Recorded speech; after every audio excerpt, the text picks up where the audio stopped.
तो दोस्तों, स्वागत है आपका अपने यूट्यूब चैनल जेपीएससी क्रैकर्स में। आज हम लोग झारखंड जीके के एक बहुत ही महत्वपूर्ण टॉपिक झारखंड के नामकरण के ऊपर महत्वपूर्ण प्रश्नों को देखेंगे। आज का हमारा पहला प्रश्न क्या है? आज का हमारा पहला प्रश्न है, इस राज्य का नाम झारखंड क्यों पड़ा? जो झारखंड राज्य है उसका नाम झारखंड क्यों पड़ा? तो देखते हैं ऑप्शन। पहाड़ियों की बहुलता के कारण, पठार की बहुलता के कारण, वन एवं झाड़ियों की बहुलता के कारण। इसका आंसर होगा दोस्तों ऑप्शन सी, वन एवं झाड़ियों की बहुलता के कारण। आगे बढ़ते हैं अगले प्रश्न की ओर। हमारा अगला प्रश्न है, झारखंड प्रदेश का सर्वप्रथम उल्लेख मिलता है। झारखंड प्रदेश का सर्वप्रथम उल्लेख मिलता है ऐतरेय ब्राह्मण में। आगे बढ़ते हैं अगले प्रश्न की ओर। हमारा अगला प्रश्न है, झारखंड शब्द का सर्वप्रथम उल्लेख कब किया गया है? झारखंड शब्द का सर्वप्रथम उल्लेख दोस्तों 13वीं शताब्दी में किया गया था। ऑप्शन 4। हमारा अगला प्रश्न है आपके स्क्रीन के ऊपर, ऋग्वेद में झारखंड का उल्लेख किस नाम से किया गया है? ऋग्वेद में झारखंड का उल्लेख किकाटा नाम देशो अनार्थ से किया गया है।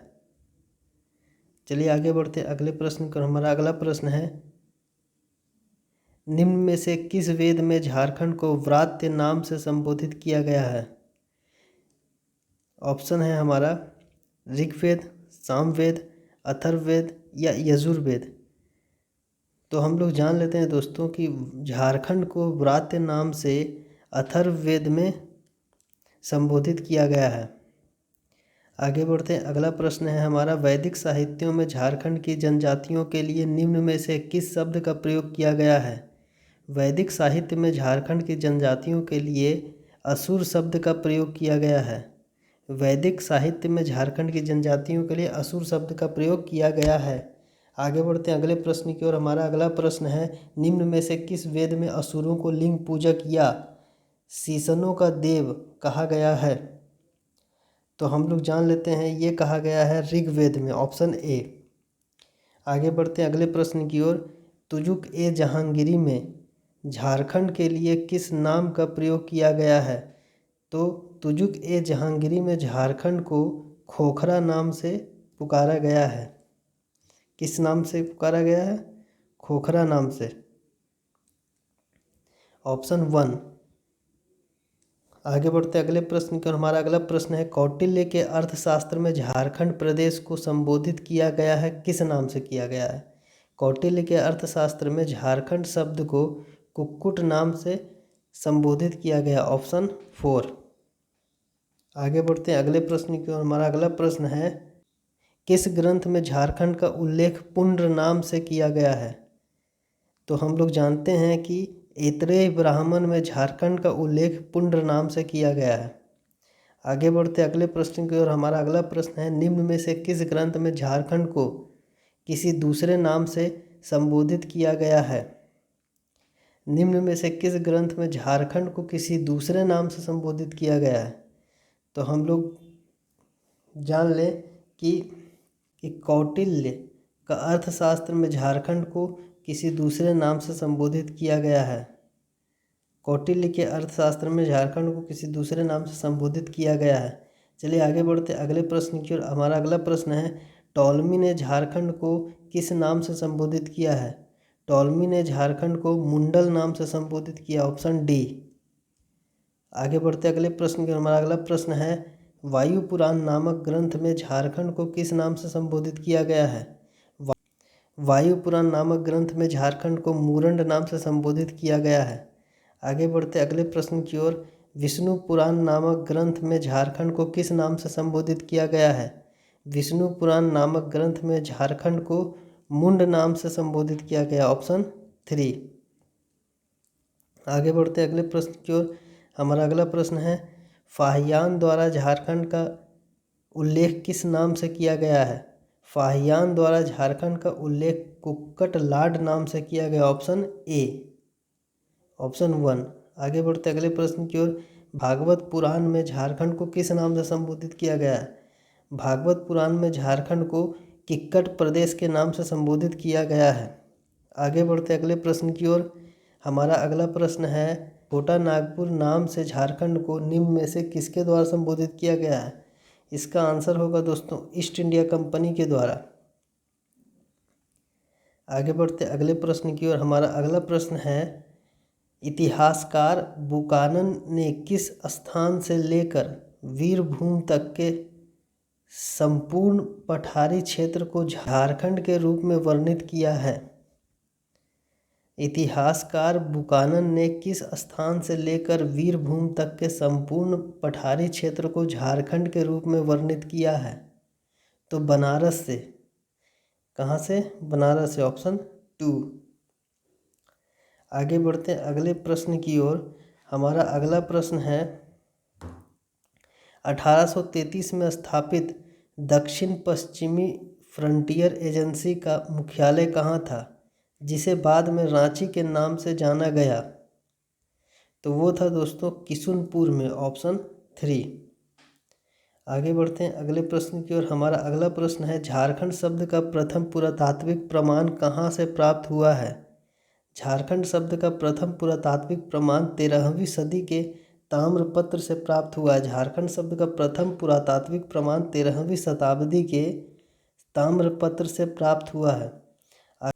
महाभारत काल में झारखंड निम्न में से किस बृहद्रथवंशी सम्राट के अधिकार क्षेत्र में था?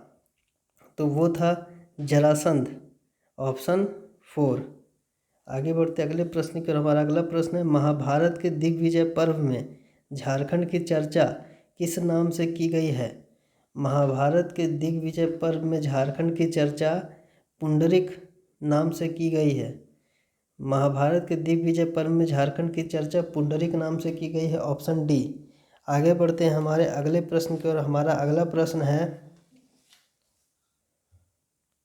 महाभारत में झारखंड के लिए निम्न में से कौन सा नाम प्रयुक्त किया गया है? महाभारत में झारखंड के लिए पशु भूमि नाम से प्रयुक्त किया गया है।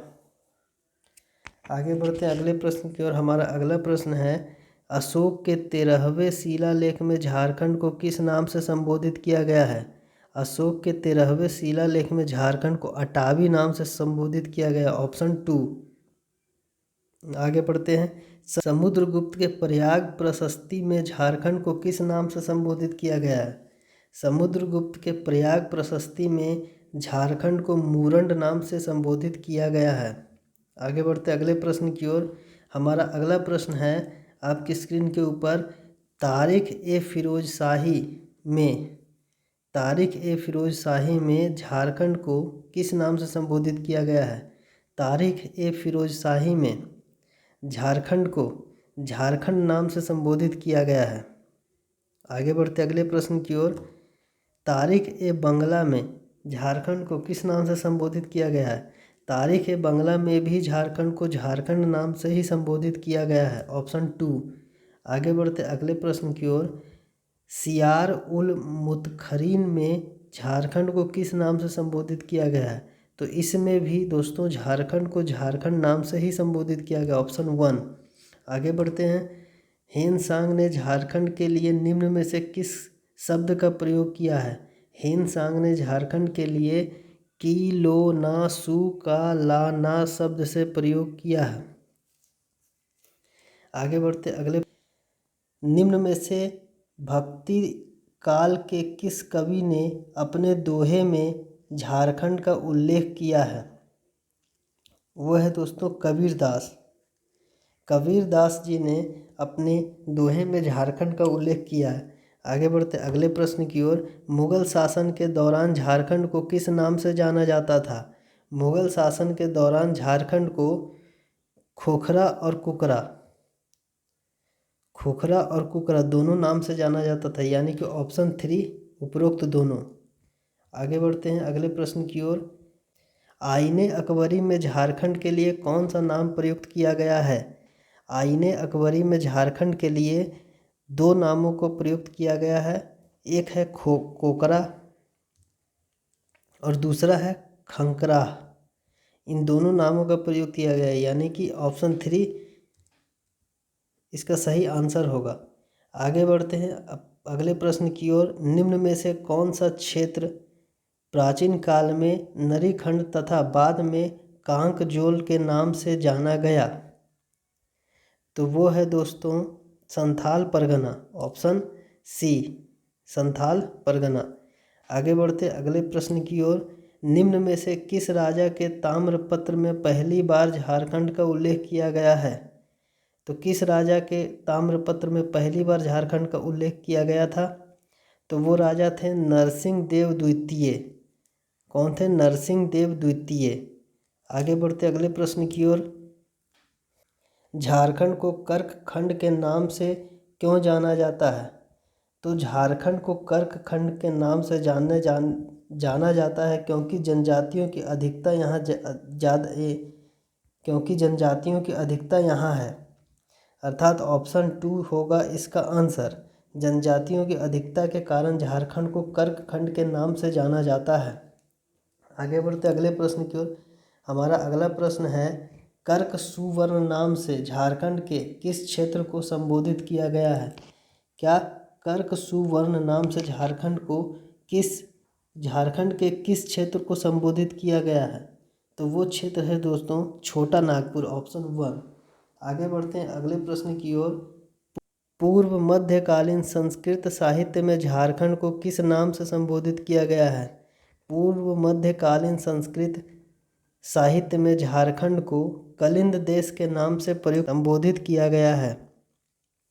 आगे बढ़ते हैं अगले प्रश्न की ओर। हमारा अगला प्रश्न है, ईस्ट इंडिया कंपनी के शासनकाल में झारखंड को निम्न में से किस नाम से जाना जाता था? ईस्ट इंडिया कंपनी के शासनकाल में झारखंड को छोटा नागपुर के नाम से जाना जाता था।